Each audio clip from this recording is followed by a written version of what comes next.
यह कहानी एक वफादार नौकर गोपाल की है जो अपने मालिक के प्रति निस्वार्थ भक्ति रखता है। हालांकि परिस्थितियां उसे एक कठिन परीक्षा में डाल देती हैं, जिससे उसे बहुत बड़ी सीख मिलती है। एक छोटे से गांव में सुरेश नाम का लड़का रहता था। बचपन में ही उसने अपने माता पिता को खो दिया। उसके पास न कोई सहारा था, न ही उसके पिता की कोई जमीन। वह एक छोटी सी झोपड़ी में रहता था, लेकिन गांव में आई बाढ़ के कारण उसकी झोपड़ी भी बह गई। गांव के जमींदार धर्मदास बहुत दयालु व्यक्ति थे। उन्होंने सुरेश पर दया कर उसे अपने यहाँ काम पर रख लिया और रहने के लिए एक झोपड़ी दे दी। समय बीतता गया और सुरेश बड़ा हो गया। अब वह पूरी लगन से जमींदार के यहाँ काम करता था और जमींदार भी उस पर बहुत भरोसा करने लगे थे। एक दिन जमींदार ने सुरेश से कहा, बेटा, तुम अब शादी क्यों नहीं कर लेते? अब तुम्हारी शादी की उम्र हो गई है। तुम्हारी पत्नी आएगी तो तुम्हारे कई कामों में हाथ बौंटाएगी। मैं चाहता हूँ कि मेरे जीते जी तुम्हारी शादी हो जाती। क्या जाने कब भगवान का बुलावा आ जाए। सुरेश बोला, मालिक ऐसा क्यों कह रहे हो? मेरे लिए आप ही सब कुछ हैं। आप जैसा उचित समझे मैं वही करूँगा। जमींदार बोले, मेरी नजर में तुम्हारे लिए एक बहुत अच्छी लड़की है। शादी के खर्च की चिंता मत करना, वह मेरी जिम्मेदारी होगी। सुरेश झिझकते हुए बोला, जो भी आपका निर्णय होगा वह मेरे भले के लिए ही होगा। आप मेरे पिता समान हैं। धर्मदास का बेटा विक्रम यह सब सुन लेता है और गुस्से में अपने पिता के पास आता है। पिताजी, ये आप क्या कर रहे हैं? सुरेश हमारा नौकर है और आप उसकी शादी का खर्च क्यों उठा रहे हैं?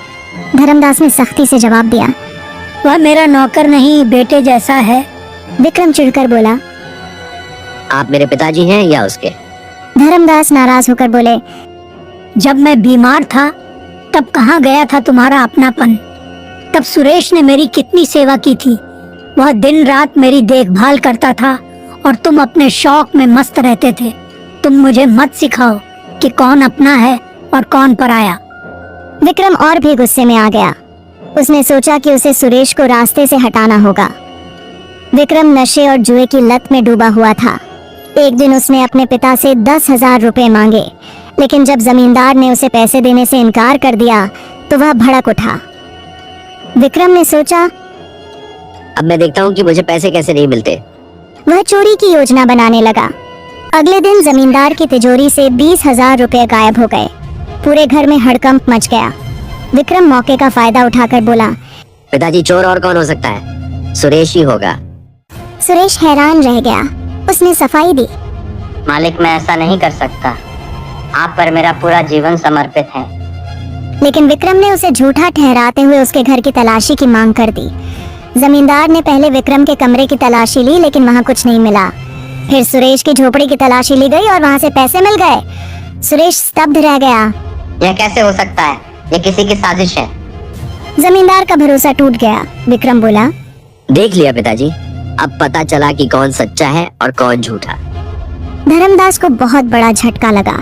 उन्होंने सुरेश की तरफ देखा, लेकिन कुछ नहीं बोले।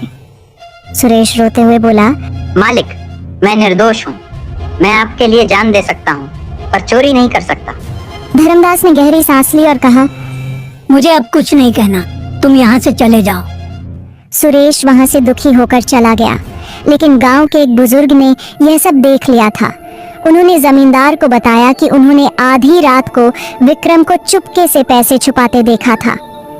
धर्मदास को जब यह सच पता चला तो उन्हें बहुत पछतावा हुआ। उन्होंने तुरंत सुरेश को बुलाया और गले से लगा लिया। बेटा, मुझसे बहुत बड़ी गलती हो गई। मैं तुम पर भरोसा नहीं कर सका। विक्रम ही असली चोर है। सुरेश की आंखों में आंसू थे, लेकिन उसने जमींदार से कहा, मालिक, आपको दोषी महसूस करने की जरूरत नहीं। आपके लिए तो मैं जान भी दे सकता हूँ। धर्मदास ने विक्रम को घर से निकाल दिया और उसे अपनी गलती सुधारने का आदेश दिया। विक्रम का झूठ उजागर हो चुका था। गांव के लोग जमींदार के फैसले की सराहना करने लगे। सुरेश को फिर से जमींदार ने अपने साथ रख लिया और उसे अपना उत्तराधिकारी बना लिया। इंसान की असली पहचान उसके कर्मों से होती है, न कि उसकी संपत्ति से।